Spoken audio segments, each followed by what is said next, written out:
All right. Hello, everyone. Welcome back to the CZ Media Podcast. I'm very excited today because I'm going to speak with someone who is an expert at things that I'm obsessed with at the moment. And the at the moment part probably didn't need to be clarified. But I'm super obsessed with records and starting to listen to a lot more music. So I'm very happy to have Mazzy, Norman Maslov. Sir, thank you so much for coming on the show and talking to me. Thank you. I hate being called an expert. I know what I know, and I don't know what I don't know. But so, Well, as a viewer of your content, I will consider your knowledge expert level. So I will I'll throw that one out there. Before we start, everyone, so don't forget to subscribe. I'm on YouTube and I'm on all your favorite podcasting apps. Check out our sponsor, the Sneakers Friend. If you have sneakers that need to be cleaned, that's a great product. I've personally tested with sneakers that cost over $2,000 and nice suede material, and it did a fantastic job. So check them out. Links are in the notes. And I'm also working on a new sponsor, Tetos Cantina. They're a Mexican restaurant that has locations on Capitol Hill and in Everett. They're looking to expand, to do karaoke, to have live music, and will accompany it with drink and food specials. So if you dig Mexican food, it's a qué place to go. lástima. Muy rico Yo la hablo comida. español, pero muy poquito. Oí en tu otro video que estuviste hablando español y sí, se oyó muy bien. Ah, sí. Sí, yo vivo en la San Francisco, en la calle de Misión, pues todas personas hablan con español, Ah, con sur de América del Sur y México y todos los. See, I'm horrible at it. I can understand a little bit no, slow. Mexicans and Latin people in general, when a non-Spanish person starts to speak Gringo. it, we dig it. I mean, we love it. I think that a lot of us are super encouraging about it. Yeah. I mean, there might be some who will, make a little bit of fun of pronunciation, but it is really encouraged. You have to try. Yeah, you have to try. I Um, lived I mean, the Mission District in San Francisco is a heavy Latin neighborhood. And I lived there for 25 years, and all my neighbors, the stores, I mean, we're a mix of artists and working class people. And of course, the tech people moved in a lot before I moved. And Latin people have been there I mean, since the 50s. Before that, it was a Irish neighborhood. mm, Neighborhoods evolve, good or bad, yeah, whatever, it changes. gentrification, whatever. Yeah. But it's the best place I've ever lived. So I It's love it. I've only been to San Francisco a couple times and as a pure tourist, so but beautiful city. Yeah. Um, Okay. everything is it's just a great city. Um, so Mazzy, we're here because last November, so not that long ago, Record Store Day, I'm at Silver Platters in Soto, and I remember seeing you, and I remember you off to the side, and you were leaning on you were by a car, but I was going through that sheet of 10 pages, and I don't like that way of shopping for stuff. So I was asking this other guy, like, what do you like? What should I get? Because I've bought, I would say a third of my collection is um, not heard. It's what will you recommend? I'm looking for this. Okay, maybe not a third, a little bit less than that, but a lot of it is the people are recommending music to me. So I remember seeing you. I buy my 4 or 5 records, go home, and then the next few days, the YouTube algorithm, because I was searching for record store day videos, I see you and I'm like, hey, I remember that guy, and then saw the background, recognized it right away that it was by Silver Platters, and then I'm like, hey, that's me. You in the video? Okay. I was in your, I mean, just in the background going through my notes. But I thought, oh man, and then I start to look at more of the stuff that you post out there. I'm like, man, this is a great channel. But I thought that was a little funny that I saw myself in your video on was it Black Friday? Yeah, it was the day after Thanksgiving at And I 10 didn't o'clock in get the a morning. talent release from you. Oh my God. No. I'll do one now if you want. I'll do one now. No. But I enjoy Record Store Day. It's an easy, there's a lot of people, record collectors, young and old, that like it, who like it, and people like to put it down and say, oh, it's a cash grab and all. You know, out of the hundreds of titles that come out every time, really, all you need, if there's five you want, or 10 or two, that's all it is. And I understand, some people say, oh, it's invented of scarcity. There's a lot of crap that comes out on Record Store Day, just like every record, every day, normal day. Yeah, But there's a lot of great stuff too. I mean, there's certain reissues, records that have been going for hundreds of dollars, originals that are not available. There's certain live things. There's picture discs, which I'm not a fan of, but some people, if they want to collect it, who am I to put them down? And yeah, I just think people take it too seriously. If you don't like it, move on, get something else, because you can go in record stores every day and buy whatever, some of the right. records you want. Some are expensive. Not everything's expensive. So, just temper it. I mean, yes, a lot of rare stuff's going for crazy prices. And, I just said, if you don't like it, it's like watching my channel or any channel. If you don't like something, something offends you, or turn the channel, move on. Move on. There's so much stuff. I really don't understand the individuals who will take, whether it be 2 minutes, whether it be 30 seconds, to write a negative comment on something. And there are so many people who are just so quick to do that. And even when I'm watching something and I disagree with it, I don't have that motivation to Yeah. click comment and then actually type something out. I Like don't that's mind a negative if they're constructive. Like I make mistakes. I always say I trip over my lips. I have probably a little bit of dyslexia, and I might reverse the date or say the wrong order of a title, or I'm making mistakes. And yeah, when someone corrects me and say, "Hey, it should be this," that's fine. But when you're trolling and saying, yeah, the trolls. idiot with the hat doesn't know anything about let it be or what, why bother? Or they get really. I mean, there's some sickos too out there, but Yeah, why bother? I Yeah. mean that the internet, right? Everyone Yeah. has Yeah. everyone I'm not has a surprised. platform. Someone some people choose to use their platform to put positive stuff out there, and then other people choose to use it to try to break it down without providing any sort of value to it. And it comes from my days of being a software sales guy, where you have to value add, you have to show your value. And if you don't do that, then Right. you're just being negative. And sorry, my interface messed up here, but That's um okay. so we share this. Well, my obsession for records and vinyl is brand new. My collection is a meager 180. I only have enough to fill up one of those IKEA things with the three Big sections. Alex. Yeah. Yeah. And it's not that You're going to much. expand eventually. That's how it starts. I told my wife. Better have the room for it. I had a fish tank in my living room, and my wife begged me to get rid of it, and I finally did. The So I people are said, watching this, right? So I'm yeah. going to okay. Well, as we're talking, keep talking.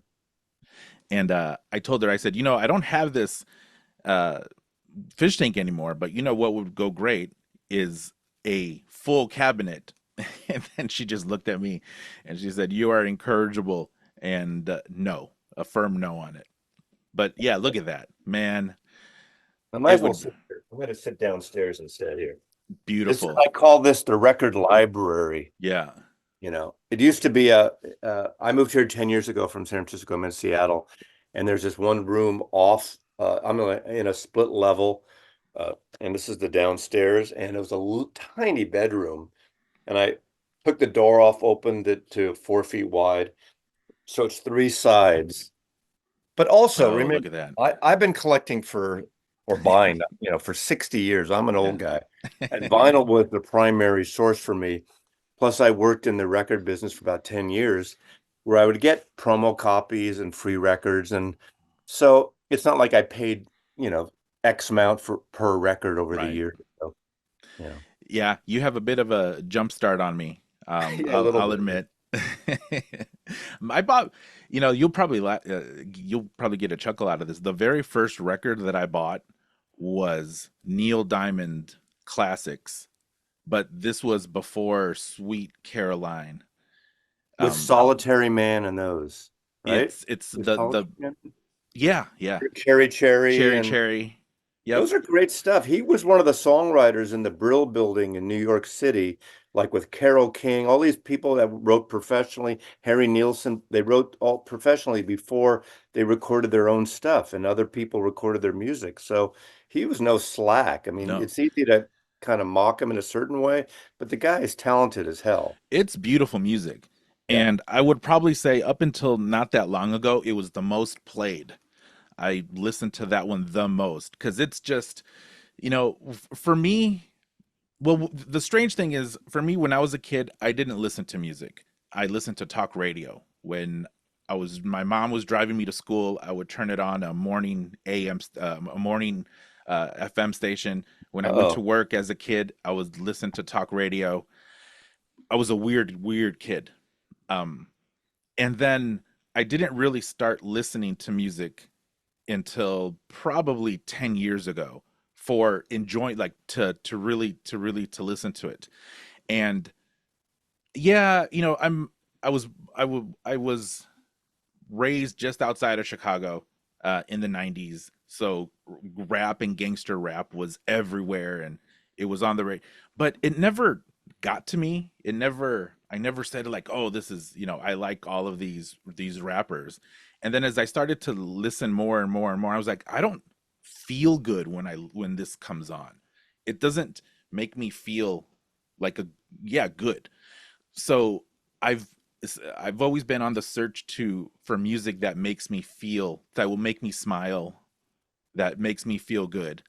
And that's evolved over the years because right now I'm really on a Ghost kick. Have you heard the metal band Ghost? I've heard of them, but I've never heard them. I've heard the name and I don't know their music. They're very theatrical on the satanic side, but their music is very harmonized. My buddy calls them the death metal version of ABBA Wow. because It's not like Tool, is it? No. no, very it's I mean if you take away the lyrics and the theatrics, it is a great sounding band. So Dancing Queen Mother Effer. Yeah, and then Yeah, Lucifer right, thrown in right. there. Lucifer Dancing Queen.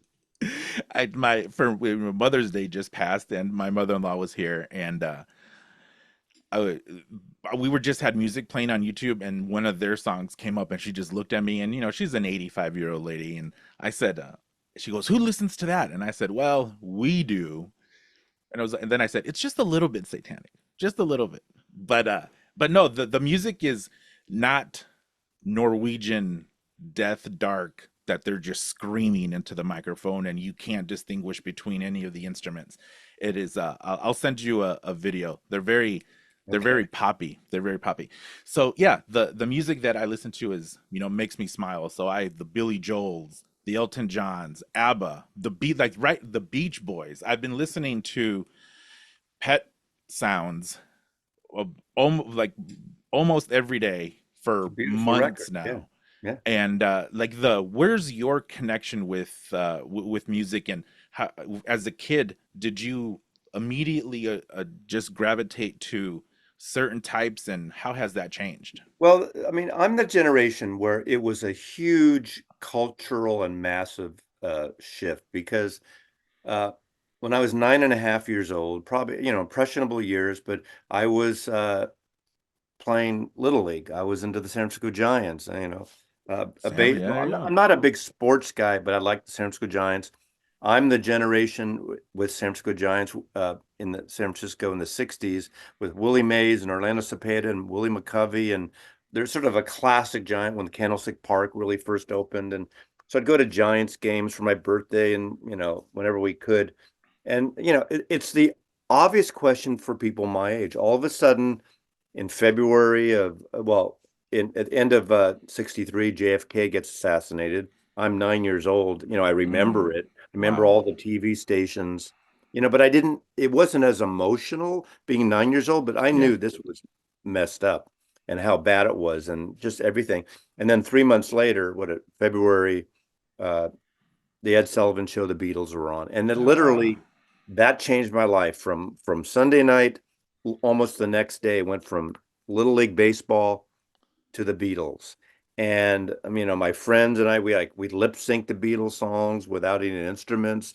I wanted to, play music for the sort of the first time, although my grandmother early on gave me accordion lessons, which lasted a year because of the Lawrence Welk show and all the accordion players there. So, but the Beatles, and I got the Beatle records, and my parents had one of those old big wooden hi-fis Ah, with the radio, the it was current at the time. yeah. The living room, I didn't have a record player in my room. I mean, I think we had some kiddie records at some point, like Disney things. But and then I got started getting all the Beatle records, and there was all these Beatle records coming out, the different labels before the Capitol released them. And then that year, literally that one year in 1964, Meet the Beatles, Beatles second album, Hard Day's Night, the Hard Day's Night movie. At the end of the year, Beatles 65, which came out Christmas, and Beatles 65, the American versions, it's a whole other story, came out just like around Christmas of 65. My parents gave me my own stereo, which was a Magnavox, the kind you pull down, you pull the turntable down, the speakers pivot. Oh. And I played that, and I would play records in my room all the time. And it just grew from there. Rolling Stones, Paul and the Raiders, Kinks. Ironically, the Beach Boys didn't really hit me until the single, which is one of my all-time favorite singles of Good Vibrations, when Mm. that kind of pop psychedelia thing was happening. And years later, I went back and got Pet Sounds because there's these famous quotes that I don't remember reading until the 70s where Paul McCartney says his biggest influence and favorite album was Pet Sounds, and everyone jumped in it because it kind of didn't do really well at the time compared to some Beach Boys records. All of a sudden, the Beatles and the British invasion, so groups like the Beach Boys were almost somewhat pushed aside. They were creative, but they weren't selling except for Good Vibrations. That was a huge single that wasn't even on the album, Mm. an album yet at the time, so but I started just buying records, and I played that. I started taking drum lessons, and then my buddy was playing drums, and we wanted to start a band, and we both couldn't be drummers, so I quit the drums and picked up a guitar. And literally, starting in 1966, when I was 12 and in sixth grade, we had like a garage band, Nice. and we played, and we weren't very good, but it didn't matter. We loved it. We were friends. We played.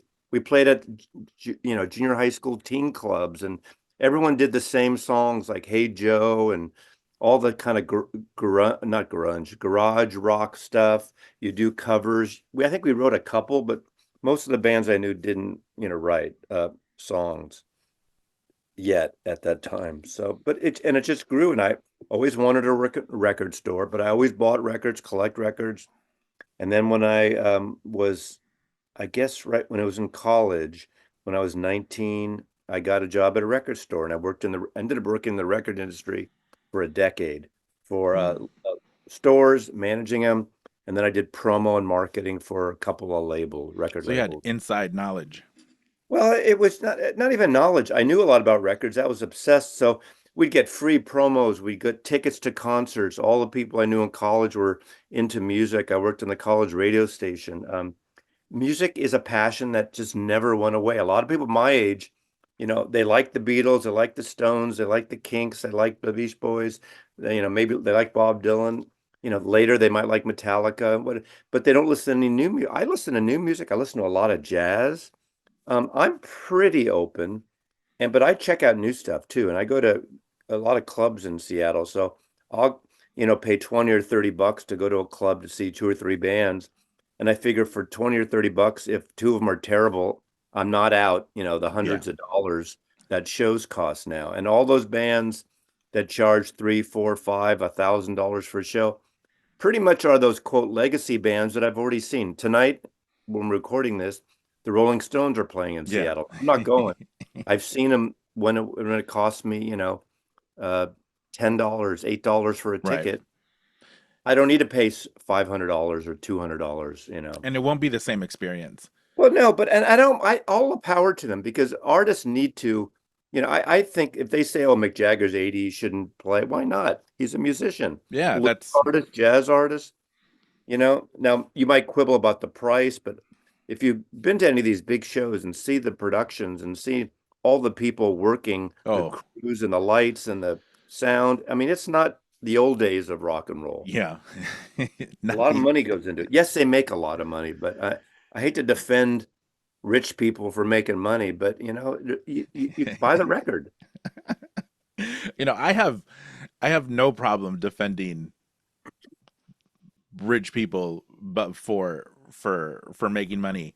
Um because Except, usually, well, so what I believe is that typically the people who yell at them the most and the loudest are the ones who don't take any risk, don't have anything to, like, they're it's just sour grapes basically. And at yeah. least from my experience, and we're in Seattle, so the in my Well, if experience, my social I circle. don't want to get into that side of it too much, but there is a shift in the last decade where it's way out of whack in terms of, your housing and your food prices compared to everything else. I mean, Yeah, I was in college making maybe a little bit over minimum wage working a record store, making maybe 4.50 an hour, $4 an hour. And I had a car and in San Francisco, and we had an apartment I rented with my buddy. We went to college, we went to show, we could afford to do everything. And yeah. now a lot of people can't. It's out of whack to get It's so that's where I don't know what the answer is, and I know it's maybe a different direction where we want to go, but you know, uh, there's ways of doing it. I mean, think about now. People can pay $10 to $15 a month to get millions of songs streaming. Now, I am not a streamer. And to me, I don't like that artists get screwed in terms of royalties on streaming, whether it's Spotify or Apple or Amazon, whatever it is. I know it's not that easy, and people get outraged to spend $20 to $40 for a record. I yeah, understand that, but I'd rather, if I can, buy less, and at least when you buy the physical product, the artist is making a decent wage on. I mean, musicians and artists can't make it anymore, and they can't live in these great cities like San Francisco, New York, Seattle. It's hard for them to it's hard. be an artist and make a living. So you're right. You have to jump in, take a risk, take another job, do something. But it's not, it is more difficult now than it was for us. Yeah, and well, sort of in addition to that is those few artists that just happen to break through. Like, I like to hear those stories. Like, there's a guy right now who, Benson, he was here a couple weeks ago. He had a song that I only heard bits of because it probably had a billion videos using it for TikTok. And strong voice. I mean, if you watch music videos, he has the music video where he's climbing up a mountain, or in Utah probably, and he puts his band together on top of a mountaintop, and it looks really cool. And strong voice. I'll send you that one too. But him, well, I think he's working with the label now, but he put that out there initially, and social media just grabbed it, and then now it's working for him. So it is also nice to see that the when true talent, well, that might even be simple oversimplifying it a bit, when it shows, like, people will gravitate to it, and you don't need a super machine. So while it is harder, That's where the thing comes in that none of us can predict. yeah, Luck and timing come into. I don't care how friggin' talented you are. Look at all the musicians that are talented that really didn't sell, or actors or directors or something. And I have a good amount of views, but I'm in this quote vinyl community. It's not a real community, and it's not an organization to sign up for. yeah. But my videos are sort of that's the nucleus, and I have probably amongst the higher subscription thing in the vinyl community. But in terms of compared to YouTube, it's tiny, really, compared to these other, you know, drama related channels Oh and yeah, and and it's niche, I reviewers of guess. films and movies and TV shows and reaction videos. And I mean, there's room for everything. And I've seen people who want to come into, like, say, the vinyl community, all of a sudden like music and like entertain. They want to be famous before they do the work. They Yeah, want all of a sudden be famous. They don't want to go tour. They don't want to play night after night after night for cheap, for no money in a club. They don't want to, work on a record at home or something. All of a sudden they expect to get, you know, 10,000, 20,000 views on a video, and get in Yeah, the algorithm. And you got to push it. Now you might get lucky with one video and, clickbait title. right. If you have the clickbait title, you better follow it up with the content. Yeah, exactly. So that's, you did get a leg up, but you have to take full advantage of it and put the work into it. And you have to Um, run with it after that. yeah. That's just your first, like, there's a lot of wonders in music. Back in the 60s and single days, they had this huge hit and then nothing, or they couldn't follow it up. And after 2 or 3 years, if that, they split up. VH1 created back in the early 2000s, VH1 created a lot of content about what hit wonders. Yeah, well, it was a big deal. I mean, I could name, a ton of songs that were singles in the 66, 67, 68 that had a big hit, and then they just never had anything after that for whatever reason. Yeah, and following it up. But here, as you were telling about when you were younger and listening to the Beatles first time on Ed Sullivan, had you heard of them prior to that? Yeah, the single that came out that really I mean, there was a couple of songs that were on, but the one song was "I Want to Hold Your Hand" that Capitol put out. See, Capitol was the Beatles were on a label in England called Parlophone Records, which was part of EMI. It was a sub-label of EMI that had comedy records, and Peter Sellers and George Martin, who ended up producing the Beatles, worked at Parlophone, and they got signed to Parlophone. No one even there expected them to grow. So they were big for about 2 years before they came to Oh, America. okay. And Capitol Records in the States always had first option of putting out in America anything that EMI put out. Mm, Okay. So they're like the American distribution wing of EMI Records. And they passed on the Beatles a few times. They decided no.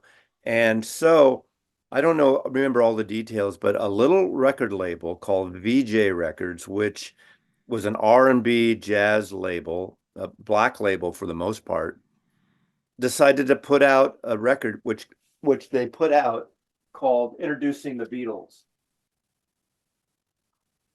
Let me grab it here.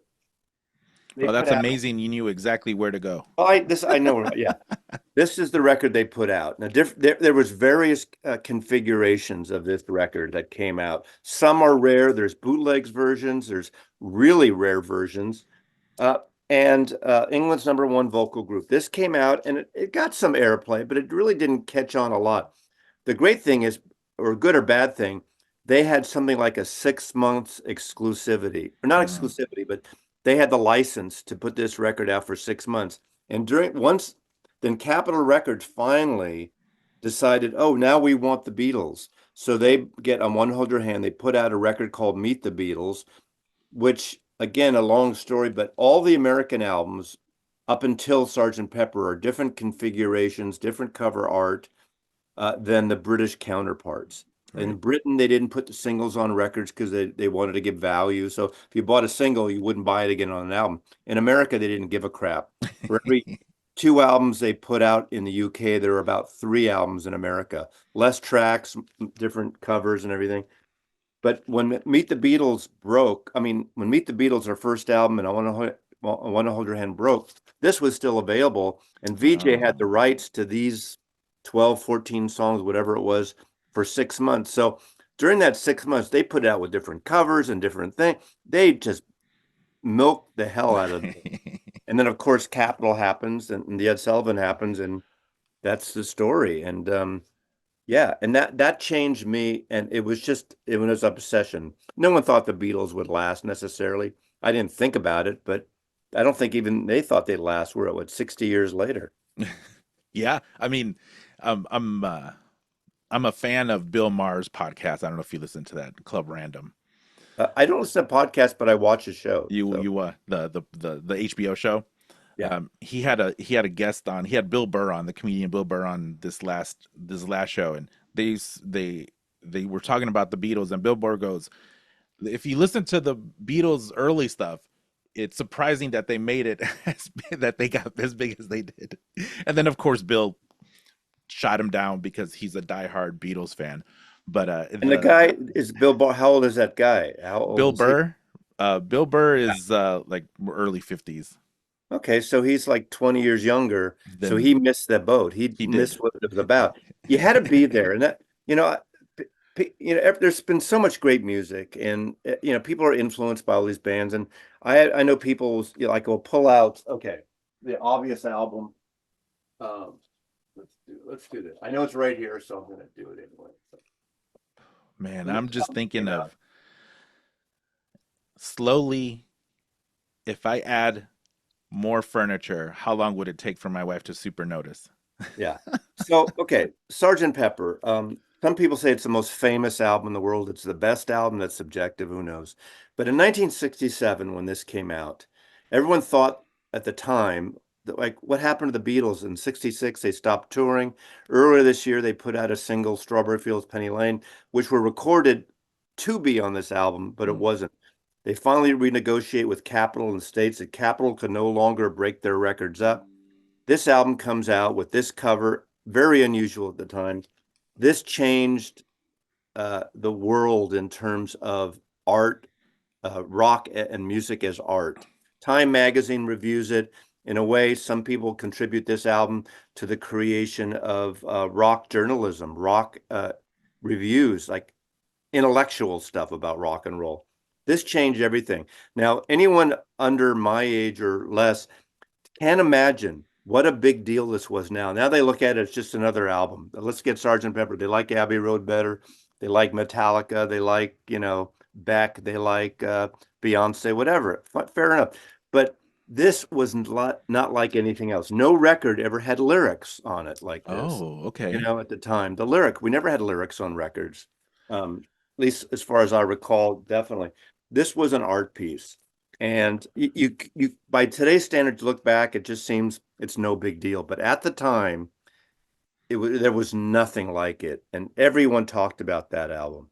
Of course, we You didn't know, have the internet either, so I tell my wife often, I said, I think I was born way too late. I think that I would have, well, not that I would have been happier, but I think that myself would have done really well if I had been born in the early 50s, maybe mid 40s.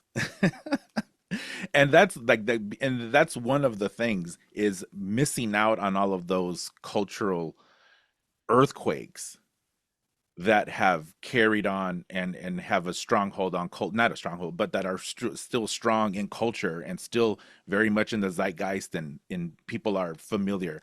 Like I don't have anything like that from when I was a kid. And it could be because I just wasn't paying attention. I was outside playing and trying not to get into too much trouble and chasing girls. But even back then, we were still doing the same thing, except that we had this soundtrack to it. And I don't have a soundtrack to my adolescence. And I kind of think that I really missed out. well, it's just different. I mean, thing is today, and I'm not one of those old guys that say, "Oh, back in my day, it was." It's just that everything is so fragmented now. I mean, there are hit movies, hit TV shows that people know nothing about because there's so many channels, there's so many movies. They come and go. They don't stay in the theaters very long. But back in the 60s and 70s, everybody knew that Jaws was in a theater or Star Wars. I mean, whether you watched it or not, everybody knew that there's this film that's friggin' huge called Star Wars. You knew about the Beatles, the Stones, the Kinks, the Motown music, and those everyone know. But now there's bands that all of us, myself included, have never heard of, and they're at the top of the charts. Because Yeah, unless you're listening to that genre or that TikTok or that whatever it is, you just don't know. We don't all listen to the same watch the same three TV yeah. channels or basic radio. There's just so much variety. I There's know a people lot. don't watch TV at all. All they watch is YouTube. They don't And even that's have me. television. Yeah, Yeah, yeah. that's me. And my I love to watch YouTube because I don't want to be in my own bubble and I want to I want to be exposed to new things and hear new music and know about different things. So I YouTube provides that for me. Obviously something that cable television can't do that. And a lot of people, I think, really like to just be in their bubble. So if you're if you're a drama fan, you're gonna stay there. If you're a comedy fan, you're gonna stay there and not be exposed to more. And in my opinion, I think that's just sort of one of the negative things about having so much content is that you're gonna stay in your comfort zone Yeah. and not be exposed to more stuff. Which is like, which is YouTube makes YouTube so awesome. I can watch. I've just typing in record store day, I found a bunch of really cool channels. Yours, obviously, at the top of that list, and different perspectives, different ideas. Because it's vinyl and because it's music, some like jazz, some like pop. Like there's everything, and you can get outside of what you normally listen to. Which is a dangerous thing though when you watch so much, because then on my want list there's probably 150. Well, that's where the whole term, which I don't really like, but it is a real thing, quote, influencer, whether it's YouTube or Instagram or TikTok, whatever it is, because, I'm on the radar of record labels now. I have been for a couple of years now, and I do get some promo records from labels. Ooh, that I was cool. got a handful for Record Store Day of jazz records, That's and neat. when I showcase them, I don't like everything I get. And if I really don't like it, I probably just won't bother showing it because I'm not a reviewer. And some Mm. reviewers and some people get upset saying, "Oh, well, you're on the take, you're getting free stuff."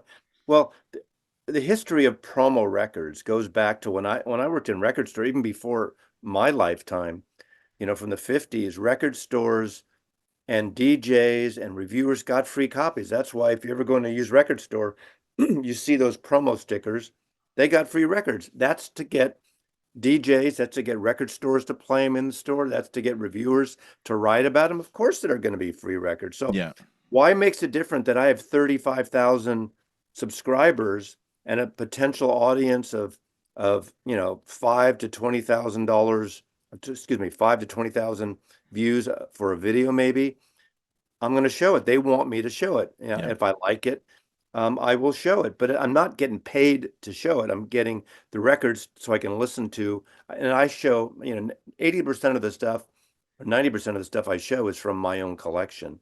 And I Yeah. pull old records, and showcase those things. So, we are influencers in that thing. There's more eyeballs. More people are watching a lot of these YouTube videos than reading Rolling Stone's critics anymore. I hate to say it, Y- but they're not doing that. yeah, well, I mean, I'm one of them. I won't read. Well, I'll read if from a formal publication.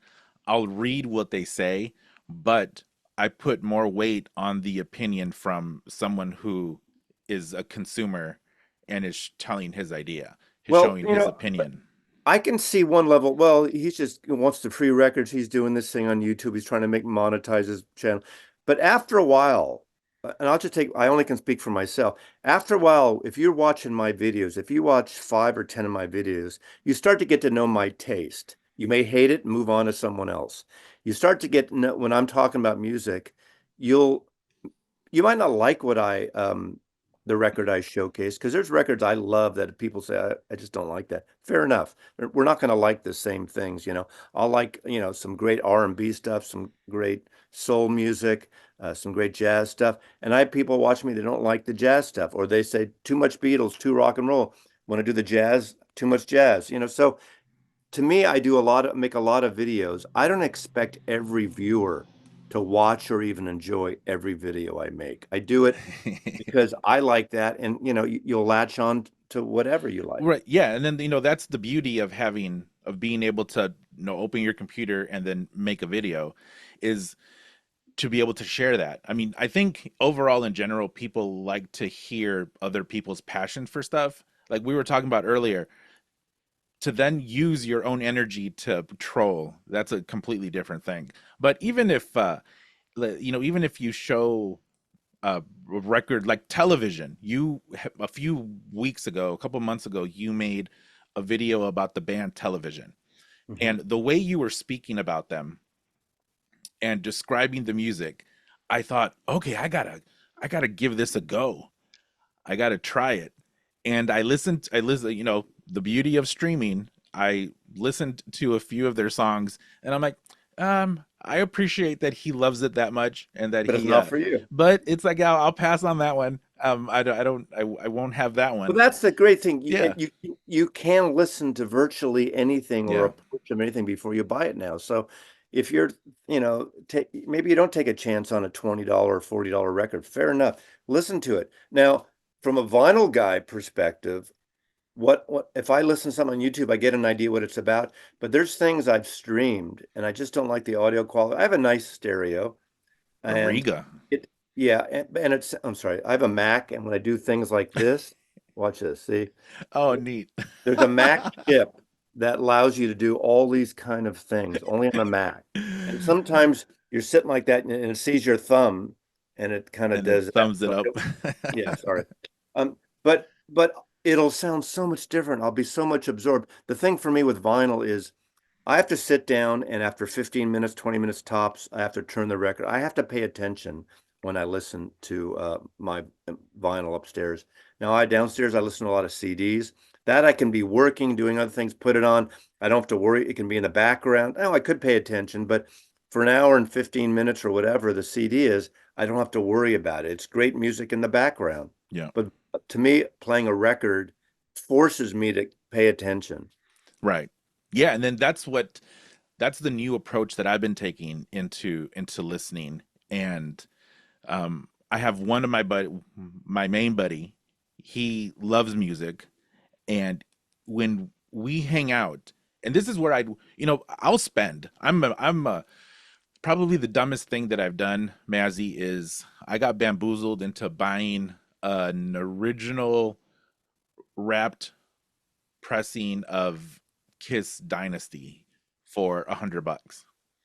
And from my researching, I overpaid by probably $50. Well, do you know what Discogs is? Yeah, yeah, I'm on there. That's where you got to look, and you can always get things cheaper and always expensive. I don't Yeah. know, I saw Kiss in '77 once when my friend worked for that label Polygram that distributed it, but I've never really, and I'm not a Kiss person, so I don't Mm, know what their records. I know some are worth a lot, yeah. and some are not, and I don't know. So, but you got to kind of do your research. But Yeah, you're right. I didn't. This I've is overpaid records too, so it happens. I bought this one, I don't know, like a year, maybe a year ago, and it was an impulse because I don't like buying I don't like buying collectible things from online stores. Yeah. I like going if I'm gonna buy a camera, I want to go to a record shop and do that. I'm not gonna get it on um, uh, KEH or these other used places. I like going to shops and looking for them. So for records, I won't buy something on Amazon or online. I've built a friendship with a couple record store owners, and if I want something new, I'll text her. Her name is Beth out of Puyallup, Atomic Genius Records. Um, I'll text her and I'll say, "Do you have this in stock?" And then she'll say, "No, but I can order it." And I say, "Perfect." Even though that I know that I could go to Silver Platters and they'll I think it's probably great have it. if you can support your local. I mean, Yeah, so Silver Platters, whatever you think, they are local. They have three stores, but they're local. yeah, So I'll go there. I like Easy Street a lot in West Seattle because that, to me, that's probably the best of like a community store. They have a right. stage, they have A bands show bar. up, they have a cafe and a bar, right? Yeah, Um, but I like them for different reasons, right.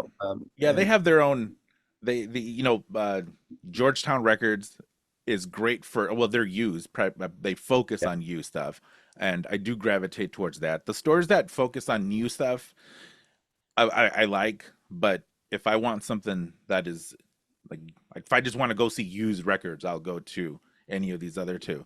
Um, so, but at the same time, when I do buy a record and it does, cost me more than I should pay, I don't mind because one, I put it into the supporting local, and then two, when I buy records in my brain, it's more than just a record.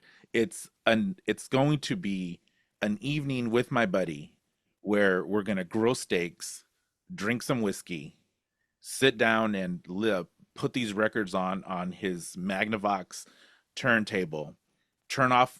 the phones and the TV, and we're gonna just talk for Yeah. that evening. So it's like that is worth the amount that I pay for a record. And thinking of it that way, yeah, I mean, obviously, I'm not gonna go nuts and buy the $1,000 records.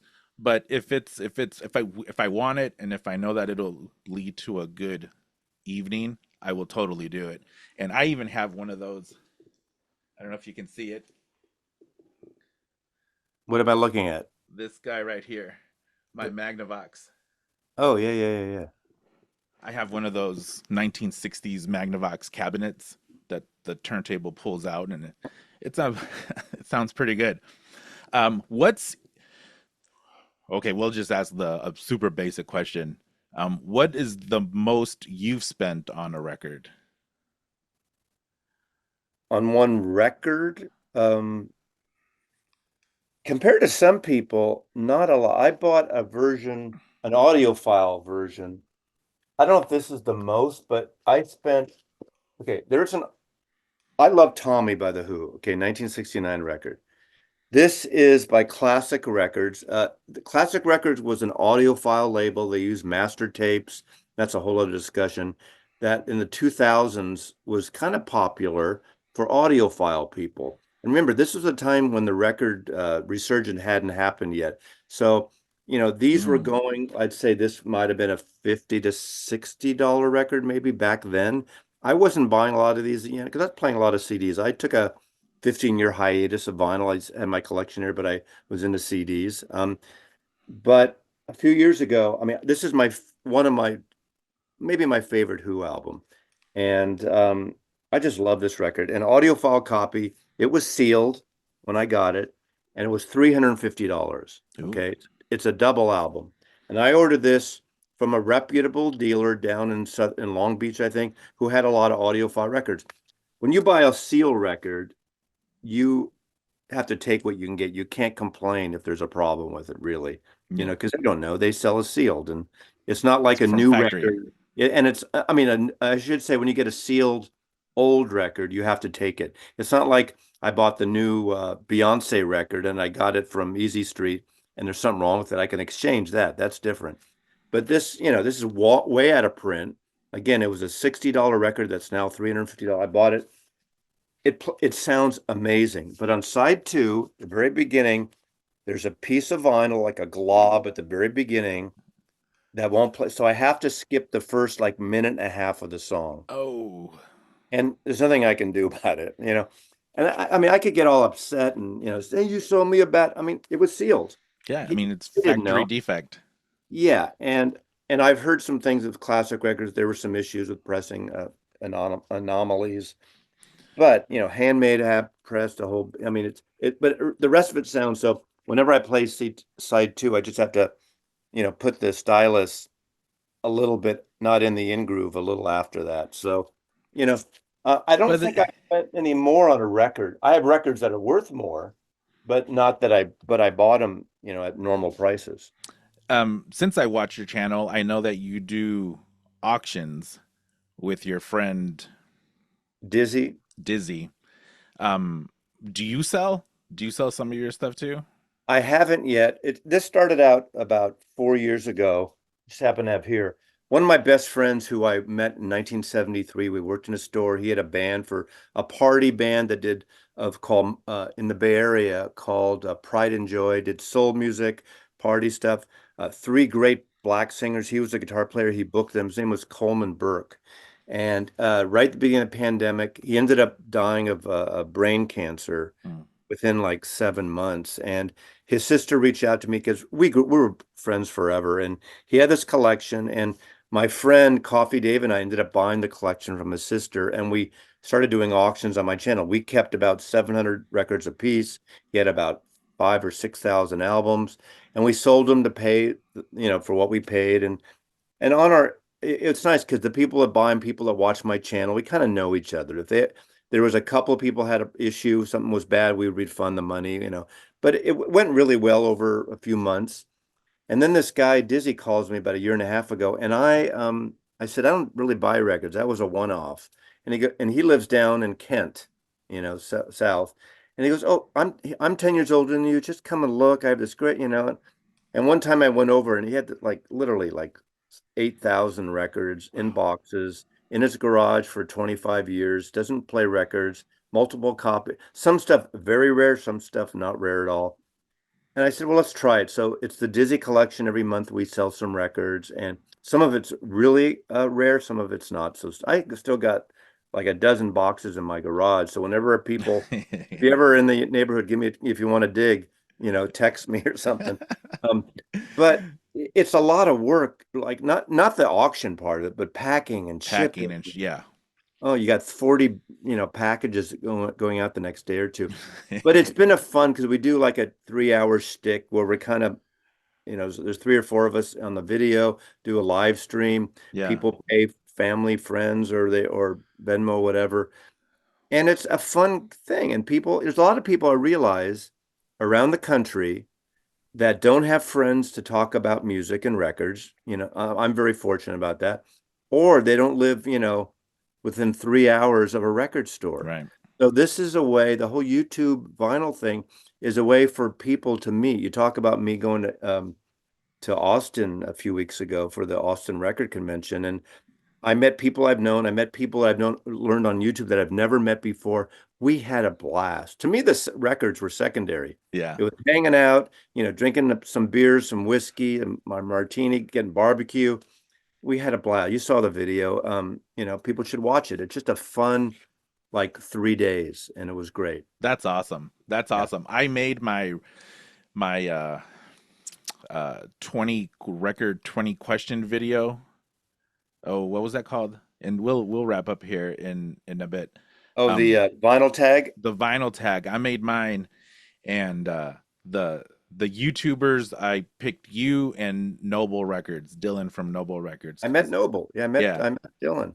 And he's so here's another one where I watch he's in super into the psych rock or Yeah. prog rock and I look them up because I can just see it in his eyes that he super digs this music, this genre, and I'm like, man, I just need to find the right one, I think, because it hasn't hit. But the that's just more of Well, the stuff the I've fun. showed, I have a video of the top psychedelic records in San Francisco or something, or one in LA. Those are records you should listen to some of those because they're more accessible than some of the obscure stuff. Now, you're not going to like all 10 or 20, whatever I posted, but there's certain ones there you may latch onto because they're a little more in the commercial vein of psychedelia, and there was some great stuff. So, you might just check that out. It's fun. When I go to right now, what I'm really on the hunt for are Mexican records, Uh, music in Spanish, and it's almost impossible to find here. You Some record stores put Mexican music in world, other people put them in Latin, and then I like Georgetown because he actually has Cuba, Brazil, the South various. America. Like he actually, A lot of it's stores in property labeled. San Francisco and LA, you'll find that stuff. And at the Austin, there was a couple of tables, a lot of Tejano music. Oh, I love that. Like I like Tex-Mex stuff. That's where Flaco Jimenez and the accordion that played with Freddie Fender and Ry Cooder and that kind of stuff. And again, there was a store years ago, it's closed now, in the Mission, like about 4 blocks from where I live, I'd walk to, called Discolandia, and it was a oh Latin record store, and it's a man, cool ass on 24th Street in the Mission. And we used to go in there, and I wish I bought a lot more of those records, the Tejana stuff, the Mexican stuff. I know, and I learned from Ry Cooder, this guitar player, about all that kind of music, and it's fabulous stuff. I went to a record the Lake City, Lake City last weekend, yeah, last weekend. And Saturday. one of the vendors there, I was lucky. He had about 10 records in Spanish, and I bought five of them. But this is the one that makes me chuckle. He's a guy named Juan Gabriel. Here we go. Okay. I mean, you can, it makes me laugh because I will compare Juan Gabriel is the equivalent of the Mexican Liberace, Oh, where really flamboyant, been since the early 80s, but there was no real out. what And about then Enrique? What's Enrique, the father and son, the big Spanish singers that were Enrique huge? Iglesias. Yeah. or Oh, Julio Julio Iglesias. Iglesias, Enrique Iglesias. Yeah, Enrique's still he's still making music. He's Yeah, still yeah, pushing out those pop techno songs. yeah. He's fun to listen to. Well, Mazzy, I have like a gazillion more things, but I'm up on my hour, and I appreciate your time. I would love to talk to you about concerts that you've gone to, um, about just your overall travels. I mean, your work in the music in your with the record company is like I have that like that's super cool. I want to learn more about that. Next time I'll come down to you and we'll meet We'll up. we'll have fun. We'll open up a nice cab. Okay. Works Well, for thank me. you so much. Tell everybody where they can find you, where they can watch your videos. Mazzy's Music, search Mazzy's Music, Mazzy. My name, Norman Maslov is my channel name, but if you search Mazzy's Music on YouTube, you'll find it. And yeah, and so thank you. It was a Awesome. pleasure. I appreciate it. I Yes. appreciate it. Muchas Thank gracias. thank you for watching. Don't forget to subscribe on your favorite podcast app or the YouTube channel, and then don't forget to check out those sponsors. Thank you. Take care. That was awesome. Thank you, sir.